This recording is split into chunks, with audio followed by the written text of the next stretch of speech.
بسم الله الرحمن الرحيم والصلاة والسلام على أشرف المرسلين. Salam alaikum, bonjour tout le monde. Aujourd'hui, je vais proposer la solution d'un examen qui a été proposé dans la vidéo précédente. C'est un examen de module théorie de signal pour mes étudiants ASCAP Télécommunications, l'année 2020-2021. On va commencer par l'énoncé de l'exercice numéro 1, après on passe la correction. Donc, on considère les deux signes suivants. Vous avez x1 de t qui est égal l'échelon de t moins l'échelon de t moins 1, sachant que epsilon de t, c'est l'échelon unitaire. x2, c'est moins r de t moins 2 plus 2r t moins 3.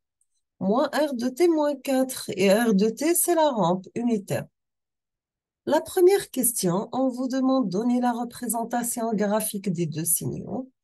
Deuxièmement, quelle est la nature des deux signaux?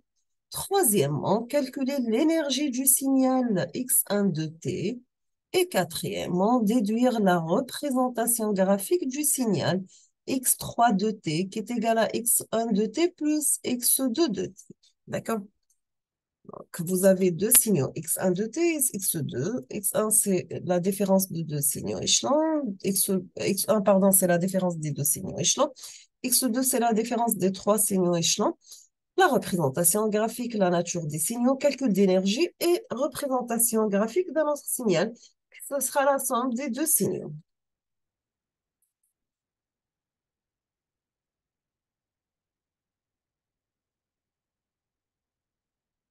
Donc, vous avez x1, c'est la différence des deux signaux. x2, c'est moins r de t moins 2 plus 2rt moins 3, moins r de t moins 4. La représentation graphique de x1 de t, donc vous aurez la différence de deux signaux échelons, ça donne une fonction porte d'amplitude égale à 1, sans trèfle 1 et de période égale à 2. Pour x2, vous aurez la représentation suivante, donc qui est égale à 0 l'intervalle de 0 à 2 et prend la forme d'une fonction triangulaire inversée d'amplitude max égale à moins 1 entre 2 et 4. La nature des deux signaux x1 et x2, donc vous avez que les signaux x1 et x2 sont déterministes, car on connaît leur comportement à travers le temps et on peut les décrire mathématiquement à travers une expression analytique ou bien une formule. On passe maintenant au calcul d'énergie du premier signal x1. x1 qui est la différence de deux signaux échelons, donc c'est 1 règle de t moins 1 sur 2, qui est égal à 1 pour t compris entre 0 et 1 et 0 ailleurs. Donc c'est un signal à énergie finie. On passe le calcul d'énergie, donc c'est l'intégrale de moins l'infini à plus l'infini de x1 de t élevé au carré dt. Donc c'est l'intégrale entre 0 et 2 de 1 dt qui est égal à 2. Pour la représentation graphique d'un autre signal x3 de t qui est égal à x1 plus x2 de t. Donc, vous aurez la forme suivante. Donc, c'est la fonction porte plus la fonction triangulaire inversée d'amplitude maximale égale à moins 1. On passe l'énoncé de l'exercice numéro 2. Donc, soit le signal x2 de t représenté par la figure séquente. On vous demande de donner l'expression analytique de ce signal sur une période. Deuxièmement, décomposer en série de Fourier ce signal. Tracer le spectre d'amplitude et de phase. On passe la correction. Donc, première question, voici l'expression analytique de notre signal x de t sur une période. X de t, c'est un signal déterministe et périodique de période grand t égale à 2. Donc, vous aurez x de t égale à t pour t compris entre moins 1 et plus 1. Donc, vous aurez 2 points juste pour écrire cette formule. On passe maintenant à la décomposition en série de Fourier. Donc, vous avez x de t, on peut la mettre la forme une somme de n varie de moins l'infini à plus l'infini de Cn par exponentielle Gn oméga t. Donc, juste pour la formule هذه, vous aurez 0,5 points.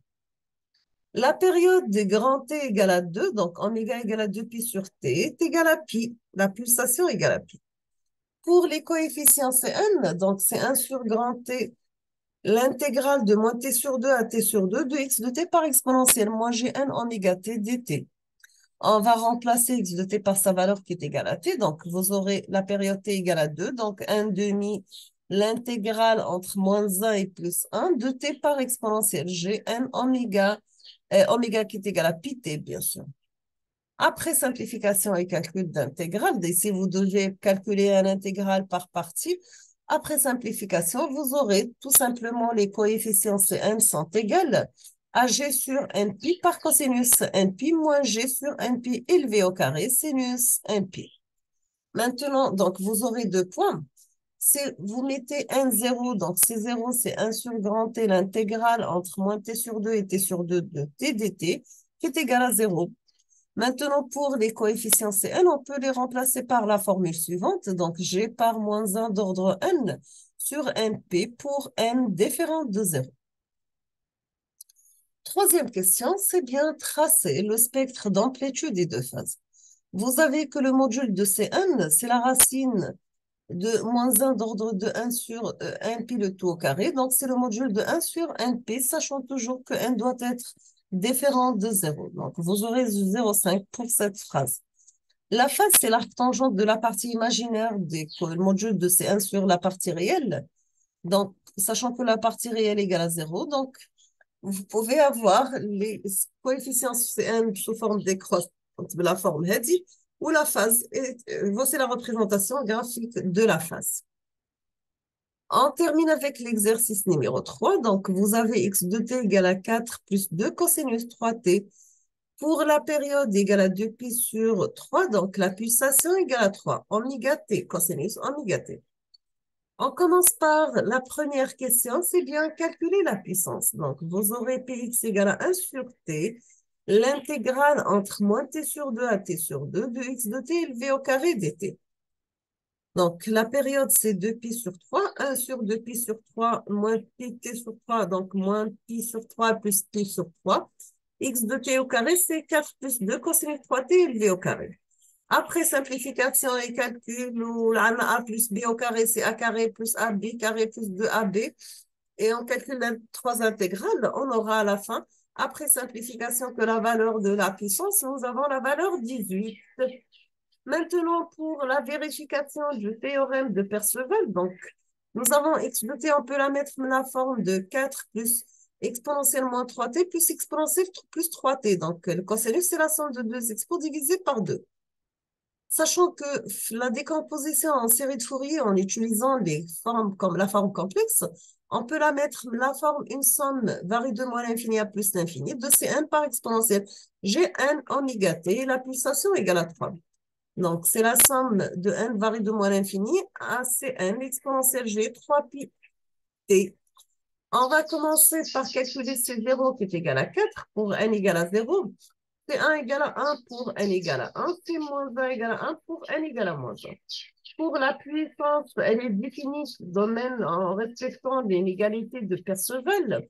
Théorème de Perceval, c'est la somme de n varie de moins l'infini à plus l'infini des coefficients Cn élevés au carré. Donc, c'est 1 au carré plus 4 au carré plus 1 au carré, c'est 18. Donc, c'est la même valeur calculée précédemment à travers le domaine temporel. Donc, ici, nous avons la conservation d'énergie à travers le théorème de Perceval.